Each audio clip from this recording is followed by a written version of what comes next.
विगत कुछ दिनों से पूरे विदर्भ में भीषण गर्मी का प्रकोप लगातार बढ़ता जा रहा है तथा अधिकतम तापमान का स्तर लगातार ऊपर उठ रहा है। इसी बीच आज अमरावती सहित अकोला और वर्धा जिले में अधिकतम तापमान 47 डिग्री सेल्सियस के करीब पहुंचने से भारतीय मौसम विभाग ने अगले 24 घंटों के लिए ऑरेंज अलर्ट जारी किया है। साथ ही मौसम विभाग ने नागरिकों को दोपहर 12 से 4 बजे के बीच अत्यावश्यक काम के बिना घर से बाहर नहीं निकलने की सलाह दी है। वहीं अमरावती सहित विदर्भ क्षेत्र के कई शहरों एवं जिलों में अधिकतम तापमान 47 डिग्री सेल्सियस के स्तर पर पहुंच जाने के चलते आम जनजीवन बुरी तरह से अस्त व्यस्त हुआ है। साथ ही साथ भीषण गर्मी के चलते लोग बाग हलाकान हो गए हैं। नागपुर स्थित क्षेत्रीय मौसम केंद्र के अनुसार विदर्भ इस समय राज्य ही नहीं बल्कि देश के सबसे गर्म इलाकों में शामिल है। अकोला में 46.9 डिग्री सेल्सियस तापमान दर्ज किया गया, जो देश में सबसे अधिक रहा। अमरावती में 46.8 डिग्री, वर्धा में 46.4 डिग्री, यवतमाल में 46 डिग्री और नागपुर में 45.4 डिग्री तापमान दर्ज किया गया। मौसम विभाग ने अकोला, अमरावती और वर्धा के लिए 24 घंटे का ऑरेंज अलर्ट जारी किया है, जबकि नागपुर, चंद्रपुर और बुल्ढाना के लिए येलो अलर्ट घोषित किया गया है। मौसम वैज्ञानिकों के अनुसार विदर्भ में 29 अप्रैल तक गर्मी का असर बना रह सकता है। विभाग का कहना है कि 29 और 30 अप्रैल को विदर्भ के कुछ हिस्सों में हल्की राहत मिल सकती है। वर्धा, यवतमाल और चंद्रपुर जिलों में कहीं कहीं हल्की बारिश या बूंदाबांदी की संभावना जताई गई है। हालांकि मौसम विभाग ने स्पष्ट किया है कि ये राहत अस्थायी होगी और मई माह में गर्मी और अधिक बढ़ने की आशंका है। भीषण और भयानक गर्मी के चलते इस समय शहर सहित जिले की बाजारों में और सड़कों पर पूरी तरह से सन्नाटा पसरा दिखाई दे रहा है।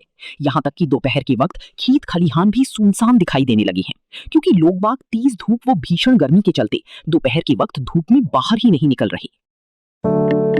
अप्रैल माह के दूसरे सप्ताह के दौरान विदर्भ के शहरों ने तापमान को लेकर जिस तरह का रिकॉर्ड बनाया है, उसकी वजह से चिंता बढ़ाने वाली स्थिति पैदा हुई है।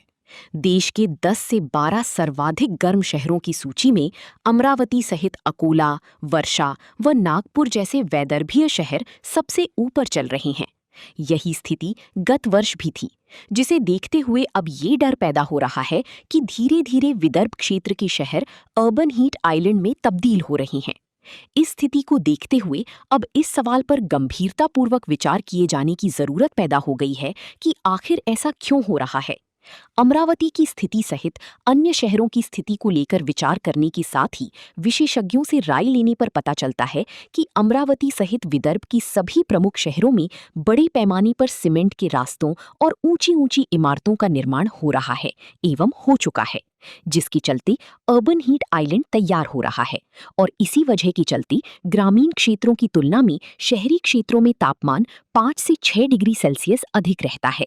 ज्ञात रहे कि इन दिनों विदर्भ क्षेत्र में अमरावती व नागपुर सहित अन्य सभी शहरों का बड़ी तेजी के साथ विस्तार व विकास हो रहा है, जिसके चलते शहरों के आसपास स्थित गांव एवं जंगल परिसर अब शहर में विलीन हो चुकी हैं तथा उन स्थानों पर बड़ी पैमाने पर टाउनशिप विकसित हो रही हैं, जिसके लिए बड़ी बड़ी इमारतें बनाई जा रही हैं।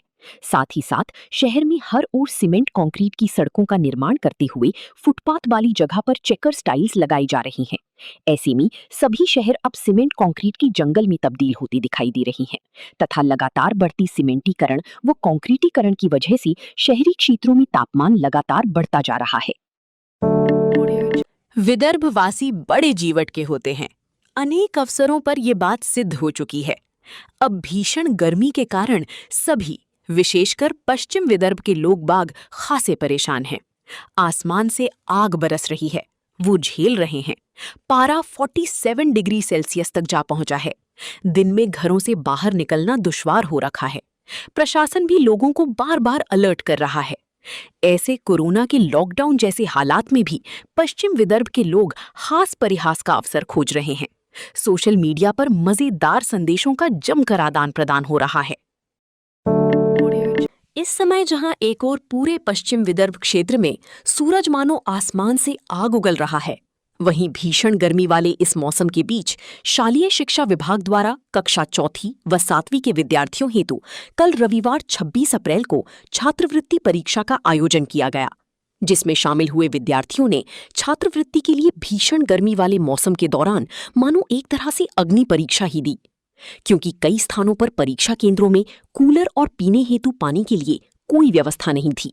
साथ ही साथ परीक्षा केंद्र परिसर में छांव के लिहाज से व्यापक इंतजाम भी नहीं किए गए थे, जिसके चलते परीक्षा के लिए आते समय के साथ साथ 2 प्रश्न पत्रिकाओं के बीच में रहने वाले मध्याह्न अवकाश के समय विद्यार्थियों को तेज धूप व गर्मी के थपेड़ों के बीच रहना पड़ा। साथ ही परीक्षा कक्ष के भीतर बैठकर पर्चा हल करते समय भी गर्मी एवं पसीने की वजह से उनके हाल बेहाल होते रहे।